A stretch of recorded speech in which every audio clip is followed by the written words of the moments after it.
Everyone, आज का topic है समावेशी शिक्षा यानी इंक्लूसिव एजुकेशन। समावेशी शिक्षा एक ऐसी शैक्षिक प्रणाली है जिसमें अनेक प्रकार के बालकों को एक ही प्रकार की शिक्षा प्रदान की जाती है। यानी एक सामान्य बालक और विशिष्ट बालक।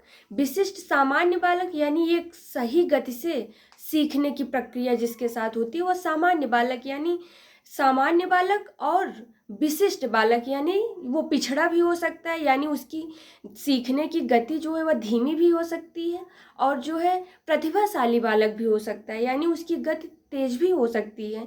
विशिष्ट में उन सभी बालकों को रखा जाता है जो धीमी गति से सीखते हैं और जो तेज गति से सीखते हैं। जैसे पिछड़े बालक, प्रतिभाशाली बालक और सृजनात्मक बालक। यानी जो एक रचनात्मक तर्क एवं चिंतन के आधार पर अपना भी एक परिप्रेक्ष्य, अपना भी एक दृष्टिकोण देते हैं, वो सृजनात्मक बालक होते हैं।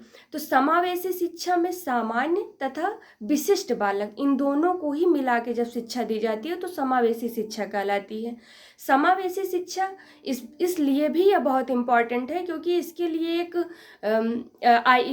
एक सम्मेलन बुलाया गया, और यह बहुत ही पहले ये नहीं था कि सभी बालकों को सामान्य रूप से जो पिछड़े हैं उनको भी एक साथ शिक्षा दी जाए और जो प्रतिभाशाली हैं उनको भी एक साथ शिक्षा दी जाए। तो इसके लिए 1974 में स्पेन में शिक्षा को लेकर एक वैश्विक सम्मेलन हुआ जिसमें 92 देशों ने भाग लिया, और इस सम्मेलन को सालमान का विश्व सम्मेलन भी कहा जाता है। इसका मुख्य थीम यही था कि विशेष शैक्षिक आवश्यकता वाले विशेष बालकों के लिए विशेष सम्मेलन, विश्व सम्मेलन। एनसीईआरटी भी समावेशी शिक्षा को परिभाषित किया है कि समावेशी शिक्षा है क्या। तो एनसीईआरटी के अनुसार जान लेते हैं कि शैक्षिक वातावरण में धर्म, जाति, लिंग, भाषा, किसी के भी आधार पर भेदभाव नहीं किया जाएगा। उनको बिना भेदभाव के एक साथ शिक्षा प्रदान करना ही समावेशी शिक्षा कहलाता है।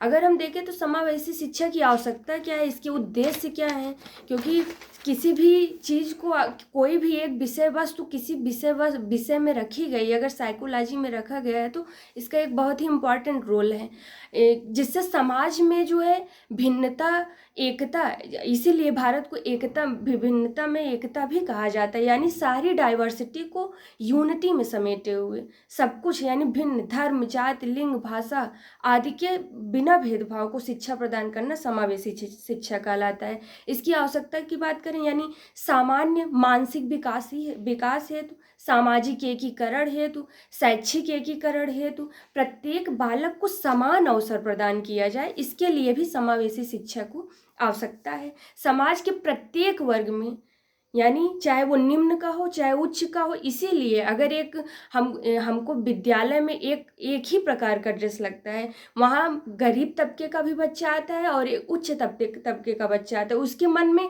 हीन भावना ना आए कि मेरे पास तो ये वस्तुएं नहीं हैं, वही विषय वस्तु, वही उसके लिए यूनिफॉर्म। इसीलिए विद्यालय में बच्चों के मन में किसी भी प्रकार का भेदभाव ना हो, एक ही प्रकार की, एक ही वेशभूषा का उनको वो रखा जाता है। अगर समावेशी शिक्षा के उद्देश्य की बात करें तो बालक में आत्मनिर्भरता को भावना विकसित हो, ये ना हो कि वो अधिक तेज है मैं इसके साथ नहीं रह सकता, या फिर वो उच्च जाति का है मैं निम्न जाति का हूँ, ये भावना आए, और वो ज़्यादा से ज़्यादा आत्मनिर्भर, ये भावना उनके अंदर विकसित हो। वंचित बालकों को मुख्य धारा में से जोड़ना, प्रजातांत्रिक मूल्यों की स्थापना करना, यानी प्रजातांत्रिक मूल्य यानी सबके समान अधिकार बिना भेदभाव के, इसकी स्थापना करना। वंचित बालकों के बारे में फैली भ्रांतियों को दूर करना, यानी जो विशिष्ट आवश्यकता वाले बालक हैं उनके बारे में भ्रांतियों को दूर करना। तो ये हमारा टॉपिक रहा समावेशी शिक्षा, इसकी आवश्यकता क्यों है और इसके उद्देश्य क्या है। धन्यवाद।